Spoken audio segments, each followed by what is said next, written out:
Today you're going to be getting back all the papers we've made the last few classes. You will get back your landscape, or you painted your beautiful winter sky and you left some white for snow.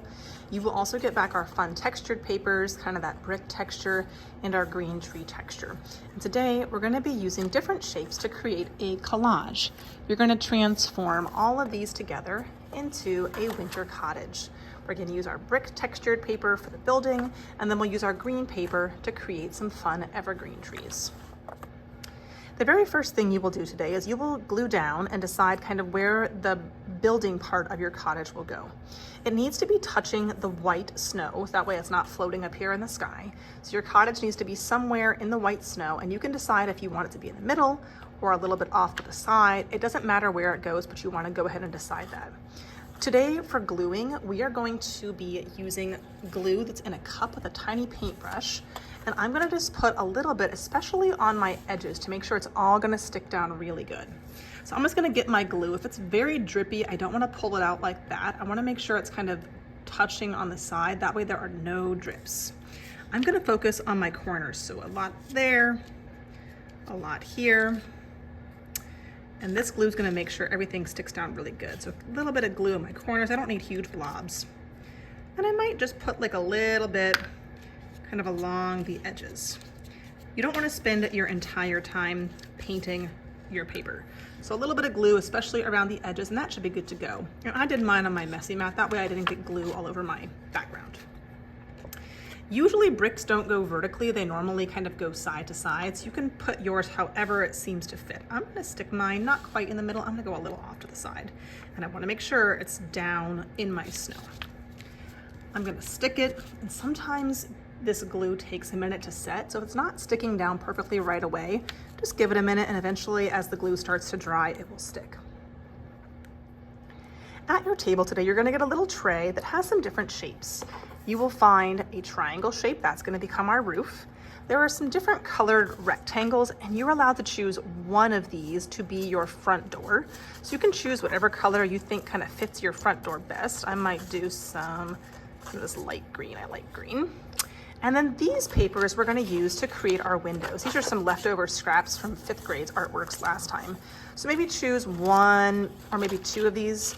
And if we have any extra pieces today, we don't want to throw them away. We're just going to save them in the box so that somebody else can use them. I kind of like that one. Today, you want to glue your roof on first. If you want to, you can leave it as a triangle, or you could also transform it into a trapezoid. To make a trapezoid, you just take your scissors and you kind of cut the very top of the triangle off. And sometimes roofs also look like trapezoid shapes. So you can decide if you want to leave it as a triangle or snip that into a trapezoid.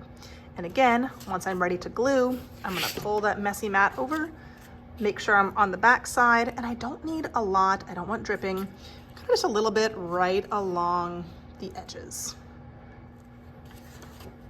And I'll get that stuck into place. I kind of like mine to come over my house just a little bit and give it a nice rub to make sure it's all stuck down. Once you have your roof, then you're going to go ahead and glue your door. The doors normally kind of go at the bottom, and I guess most of them should kind of go tall ways, but I guess if you wanted to do it the other way, you could. You can also change the shape. So if you want it to be a rectangular door, you can glue it like it is. Sometimes there are doors that are more rounded, and to do that, you would just take your scissors and kind of just cut a curve at the top. Again, you don't have to do that. It's up to you. So you can leave it as a rectangle, or you can change the shape. So I'm gonna take mine and go ahead, and this is a pretty small shape. You always put your glue on the piece that you're about to stick down. So I always put it on my smaller shape. If I take it and spread my glue all over here, I'm gonna end up having probably too much that is kind of sticky and not behind the door shape. Once you have your door and your roof in place, then it's time to create some windows. Windows can be tall, they can be square, they can be rectangle. What I would suggest you do is cut your piece in half. I could have really tall windows just like that, that could work. Or I could cut those pieces in half again, and that could give me kind of 4 more square type windows. Notice I'm not gluing anything down yet. I'm kind of just experimenting and seeing where I think I want my pieces to go. That looks pretty good. I feel like I have kind of an empty space in the middle. I could leave it like that, or if you wanted to borrow another scrap, maybe I make another small window to go in the middle. Again, it's really up to you. In my final example, I ended up using that little small triangle piece that I snipped off the top of my roof, and I ended up making it into kind of like a porch roof right above my door. So if you want to use that little leftover triangle piece, you definitely can. It's time to glue down my windows because I like where they are. So I'm gonna make sure I take that messy mat and I'm just gonna go one window at a time. These are pretty small pieces. I do not need a lot of glue. So I just need like a little bit probably in the middle, and that should be good. Again, I always stick my glue on the smaller piece and give it a nice good stick. Now you might notice that in my example, I drew some lines on my windows. We are gonna do that, just not yet today. Don't do it in pencil. We're gonna use a special marker, but there can't be any wet glue, so we're gonna wait for this to dry next week. Next, we're gonna begin working on all of our trees. So to do that, you are going to have your paper from last time, and you're gonna start by cutting on all of the lines that you see.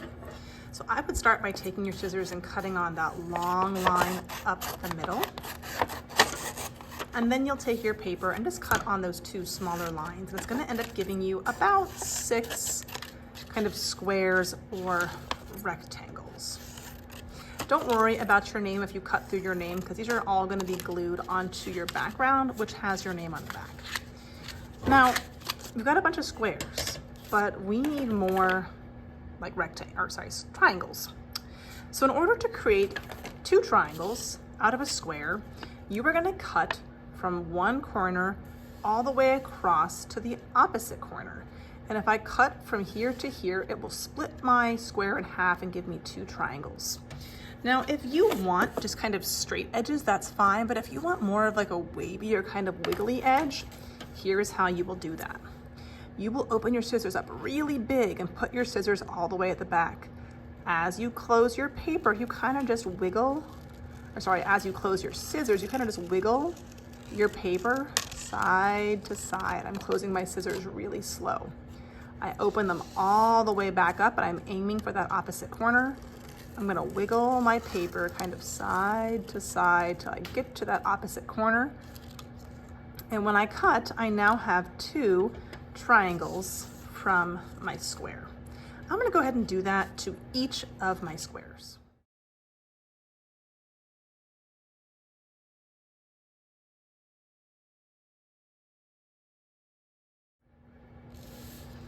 Some kids also noticed that some of my triangles looked a little bit smaller than others. If you want a few smaller triangles to kind of top your trees, if you hold a triangle so it's upside down so it looks like a V, and I start at the corner and I cut all the way to the middle, my triangle that is big becomes 2 smaller triangles. So if you want a few smaller triangles, you can go ahead and do those too, but I wouldn't do them all that way. You do want some big ones. I'll do just a couple. Now, when trees grow, they do not start growing in the sky and grow down to the earth. They start from the ground and they grow up. So when you start to glue your triangles down today, you're gonna start them in the snow and you're gonna add more and more triangles and stack them as high as you'd like them to go. Our gluing is the same. I'm gonna take a triangle. If you have some small ones, save those ones for the end. I'm gonna take mine, flip it over. That way I can see the green when I put it down. And I'll make sure I just get a little bit of glue kind of in the corners and along the edges. And the very first one I do should be down kind of in your snow. So that one is in my snow. I'm gonna add another one. And this one, when I put it down, it should not just be teetering on the edge. I kind of want to overlap them so that it kind of looks like the different tiers of a tree. So I'll put it over and I will put just a couple swipes of glue on the back. And then again, I don't want it teetering right on the top. I kind of want to slide it down a little bit. That way it's overlapping. And you're going to do that as many times as you want so your tree gets as high as you want it to be. Sometimes in an artwork, it looks nice to have variety, to have some things that are taller, some things that are shorter, so they aren't all the exact same. So you can go ahead and start building your trees from the ground up.